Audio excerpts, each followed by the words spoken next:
And आज हम पढ़ने वाले हैं मैन्युफैक्चरिंग ऑफ ब्रिक्स के बारे में। ब्रिक कैसे मैन्युफैक्चर की जाती है। तो ये इसके सीक्वेंस क्या होते हैं। सीक्वेंस मीन्स वही पॉइंट्स होंगे जो फर्स्ट सेकंड थर्ड वही याद रखना है हमें।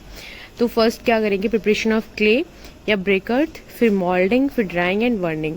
अब प्रिपरेशन ऑफ क्ले के लिए क्या क्या करना है हमें। Preparation of brick earth, it is carried out following sequence of operations. इसमें कुछ पॉइंट्स हैं जो हमें याद रखना है। मतलब क्या होता है, फर्स्ट क्या होता है, फर्स्ट अनस्वेलिंग करते हैं। अनस्वेलिंग का मतलब क्या है, अनस्वेलिंग का मतलब है कि ब्रिक अर्थ वो लेंगे हम, वो वाली क्ले या मिट्टी लेंगे हम जो कि अर्थ सरफेस, जो सरफेस है उससे 20 सेंटीमीटर या 200 mm तक की लेयर को हटाया जाता है ना, उस प्रोसेस को अनस्वेलिंग कहा जाता है। और उसके नीचे वाली सॉइल हम यूज़ करते हैं क्योंकि जो ऊपर वाली सॉइल है उसमें बहुत सारे ऑर्गेनिक मैटर होते हैं, वेजिटेशंस होते हैं, उसकी वजह से इम्प्योर होती है। दैट्स वाई हम वो सॉइल यूज़ नहीं करते, इसलिए टॉप से 20 सेंटीमीटर तक की लेयर को हटा देते हैं। फिर है डिगिंग। डिगिंग का मतलब क्या है, उस मिट्टी को खोदना, मतलब एक्सकवेशन करना। एक्सकवेट करते हैं, देन फिर उसे लेवल ग्राउंड से लेते हैं। फिर है क्लीनिंग। अब हमने मिट्टी ली है, उसमें बहुत सारे होंगे, पेबल्स होंगे, स्टोन्स होंगे, ऑर्गेनिक मैटर जैसे वेजिटेशंस वगैरह भी हो सकता है। कुछ चीज़ें हैं जैसे कि पौधों की जड़ें हैं, रूट्स हैं, वो सब है, तो उन सबको क्लीन करना है, उसे क्लीनिंग कहते हैं। फिर है वेदरिंग। वेदरिंग का मतलब क्या हुआ, जो हमने सॉइल ली, क्लीन सॉइल है जो हमारी, उसे कुछ टाइम के लिए एयर में एक्सपोज मतलब ओपनली रख देते हैं, एयर एक्सपोज रख देते हैं, वेदर एक्सपोज कर देते हैं एटलीस्ट अ मंथ, ठीक है। फिर उसके अंदर क्या होता है, होमोजेनिटी डेवलप हो जाती है। That is eliminate the impurity from the clay by oxidation. वो जैसे कि अब एयर में रहेगा, ऑक्सीजन मिलेगी, ऑक्सीजन से वो जो भी है ऑर्गेनिक मैटर या कुछ और इम्प्योरिटीज़ हैं उसके अंदर, वो से रिएक्ट करेंगे ऑक्सीडेशन के थ्रू, उसके अंदर जो वाली इम्प्योरिटीज़ भी हट जाएंगी। फिर आता है ब्लेंडिंग। ब्लेंडिंग का मतलब क्या है यहाँ पे, कि जो हमने क्ले लिया है ना, उसमें कुछ सैंडी अर्थ एंड कैल्सियस अर्थ एक सूटेबल प्रोपोर्शन में मिक्स करते हैं, थोड़ा सा वाटर मिक्स करके, और वाटर कंटेंट उतना ही रखते हैं जितना कि मैंशनड है इसको बनाने के लिए। एक स्पेसिफाइड वाटर कंटेंट पर इनको मिक्स करते हैं, और उस प्रोसेस को यहाँ पर ब्लेंडिंग कहा गया है। आफ्टर देन हम क्या करेंगे, टैम्परिंग। टैम्परिंग का मतलब क्या हुआ, टैम्परिंग का मतलब है कि नीडिंग ऑफ द अर्थ, जो हमने यूज़ किया है उस अर्थ को मतलब किसी भी एक इक्विपमेंट के थ्रू सप्रेस करना। और वो इक्विपमेंट यहाँ पे होता है पग मिल, मतलब पगिंग करना अर्थ की उसे। और मैं मोस्टली लाइक काफ़ी सारे क्वेश्चन पूछे जाते हैं जैसे कि पग मिल किस प्रोसेस में यूज़ किया जाता है। तो ये जब हम क्ले प्रिपेयर करते हैं ना ब्रिक बनाने के लिए, उस प्रोसेस में टैम्परिंग में यूज़ किया जाता है। और इसके थ्रू ना अच्छी प्लास्टिसिटी इम्पार्ट होती है ब्रिक अर्थ के अंदर। प्लास्टिसिटी का मतलब क्या है, प्लास्टिसिटी का मतलब ये है कि अपन जैसे कि मोल्ड करना आसान हो जाता है, उसे शेप देना ईजी हो जाता है। दैट इज़ लाइक अपन कहते हैं ना कि it's very plastic, it's more plastic, it's plastic something, तो वो वाली चीज़ है। फिर उसके बाद में है मोल्डिंग, मतलब ब्रिक को शेप देना। तो it is the process of giving the required shape and size of the brick earth and either done manually और मैकेनिकली। या तो हम हैंड मोल्ड बनाए या फिर मैकेनिकली बनाए, आई मीन मशीन्स के थ्रू बनाए। तो mould is done with the help of moulds with either wooden और स्टील और वुडन के भी हो सकते हैं। Size of mould should cap 8 to 12% greater than the actual size of brick. If brick का साइज लाइक जो भी ब्रिक का साइज़ हम ले रहे हैं उससे मोल्ड का साइज़ 8 to 12% ज़्यादा होना चाहिए। क्योंकि जब ब्रिक ड्राई हो जाएगा तो उस मतलब श्रिंकेज या फिर श्रिंकेज की श्रिंक होगी, उसके बाद मतलब जितना साइज़ मोल्ड का होगा उससे ब्रिक का साइज़ छोटा हो जाएगा, ताकि हमें एक प्रॉपर साइज़ जो हमें चाहिए उस साइज़ का ब्रिक मिल जाए। फिर during moulding only frog is placed over the brick. Frog अपन इसके बारे में पहले भी डिस्कस कर चुके हैं। फ्रॉग मार्क होता है, जो भी मैन्युफैक्चरर होते हैं वो अपना मार्क देते हैं। और this is also work as a share की, मतलब लेटरल फोर्सेस को काउंटरैक्ट करने के लिए भी काम आता है। तो वो ड्यूरिंग मोल्डिंग ही देते हैं ब्रिक पे। फिर आता है हैंड मोल्डिंग या machine moulding, ground moulding, table moulding. Plain clay moulding हो सकती है, ड्राई क्ले मोल्डिंग हो सकती है। प्लेन क्ले और ड्राई क्ले मोल्डिंग में क्या अंतर है?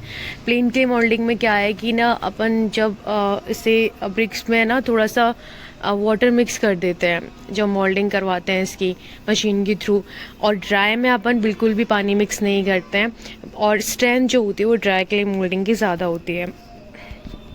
फिर आता है अपना ड्राइंग। ड्राइंग में की प्रोसेस में ब्रिक से जो मोल्डेड ब्रिक्स है 7 to 30% तक मॉइस्चर कंटेंट को रिमूव कर सकते हैं। जो अपनी मोल्डेड ब्रिक्स होती हैं उसमें 7 से 30% तक मॉइस्चर कंटेंट होता है। It content subjected to burning and lead to sudden loss of moisture and cracking. अगर एकदम से बर्निंग करेंगे ना इनकी तो उसमें एकदम वाटर पोर्ट्स खाली हो जाएंगे और उसकी वजह से ब्रिक्स पे क्रैक आ सकते हैं, तो वो स्ट्रेंथ कम हो जाएगी।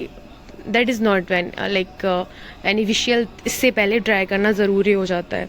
तो brick are dried before subjecting next to operation burning से पहले इसको ड्राई करना ज़रूरी है। During drying moisture content up to 30%। Drying can be इधर मैनुअली और आर्टिफिशियली। मैनुअली भी नेचुरली भी हो सकती है और आर्टिफिशियली भी ड्राइंग कर सकते हैं। Burning it is the most significant operation of manufacturing of bricks. ये सबसे इंपॉर्टेंट और सिग्निफिकेंट ऑपरेशन है ब्रिक्स का। It impart strength and hardness to the brick earth and become dense and durable. After this process brick को hardness और strength मिलती है। और burning of brick suitable be carried out very carefully as if brick are overburnt and become brittle and brick is easily। मतलब burning एक ऐसा process है कि उसमें बहुत प्रिसाइज होनी चाहिए सारी चीज़ें, क्योंकि अगर ये अंडरबर्न रह जाएगा तो भी प्रॉपर स्ट्रेंथ प्रोवाइड नहीं करेगा। ज़्यादा बर्न हो जाएंगी तो ब्रिटल हो जाएंगी, that also not provide proper strength. So इसके 3 मेन स्टेजेस होते हैं: डिहाइड्रेशन, ऑक्सीडेशन, विट्रिफिकेशन। डिहाइड्रेशन में क्या होता है, फर्स्ट जो ब्रिक हमें मिली इसका वाटर कंटेंट 7 to 30% लॉस हो चुका था ड्राइंग प्रोसेस में, वो हमने बर्निंग के प्रोसेस में डाली है। तो फर्स्ट प्रोसेस डिहाइड्रेशन होता है, उसमें पानी वाटर पोर्स खाली होता है जब अपन हीट करते हैं उसे 400 से 600 डिग्री सेल्सियस पर। फिर ऑक्सीडेशन होता है। ऑक्सीडेशन जो भी उसके अंदर मैटर है वो ऑक्सीडाइज हो जाएगा। और जैसे कि इस प्रोसेस में क्या होता है कि लाइम और सिलिका जो मैटर होता है ना वो फ्यूज़ होता है। फ्यूज़ इन द सेंस कि वो प्रॉपर एक दूसरे में मिक्स हो जाते हैं और होमोजिनिटी प्रोवाइड करते हैं ब्रिक को। फिर विट्रिफिकेशन प्रोसेस क्या है, ये up to 900 to 1200 degree Celsius पर होता है। और विट्रिफिकेशन द प्रोसेस की एक ग्लास टेक्सचर प्रोवाइड करना। जैसे कि अपन कहते हैं ना कि टाइल्स में कि अरे यार it's very smooth and vitrified tiles बोलते हैं पर ऐसा, पर हाँ ब्रिक का ग्लासी सरफेस नहीं होता है, बट या मतलब एक प्रॉपर टेक्सचर, इस प्रोसेस को विट्रिफिकेशन कह सकते हैं कि एक नॉर्मल उसे टेक्सचर मिल जाता है, but it just look like a proper brick, so shine and all, that is called vitrification. तो वो थर्ड प्रोसेस है। Burning of brick carried out in following clamp, या तो क्लैम्प्स में करो या फिर क्लिंस में करो। अब क्लिंस हो सकती हैं इंटरमीडिएट कॉन्टीन्यूस क्लिन। अब इंटरमीडिएट में up draught kiln, down draught kilns, और कॉन्टीन्यूस में होती है Bull's trench, Hoffman and tunnel kiln.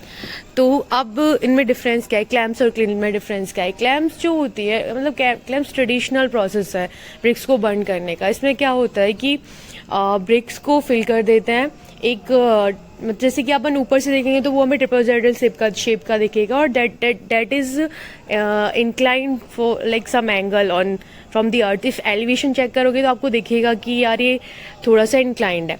तो उसके अंदर layer by layer bricks fill होती हैं, 1 लेयर फ्यूल की, 1 लेयर ब्रिक की, फिर फ्यूल, फिर ब्रिक, फिर फ्यूल, फिर ब्रिक।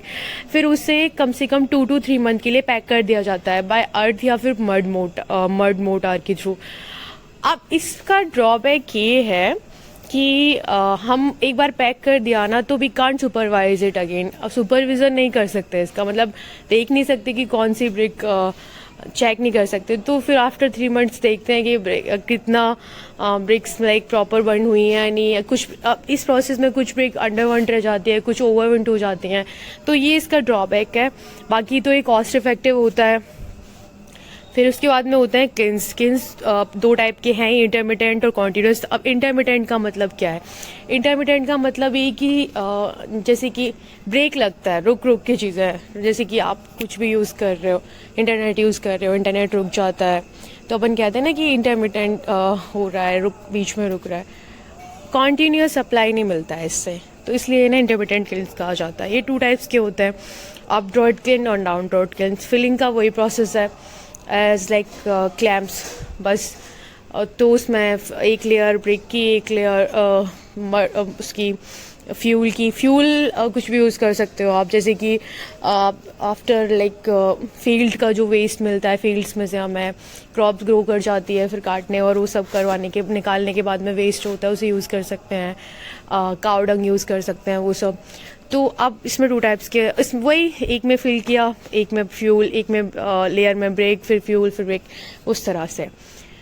अब इसका क्या होता है कि दो प्रोसेस, 2 तरीके हैं इसके।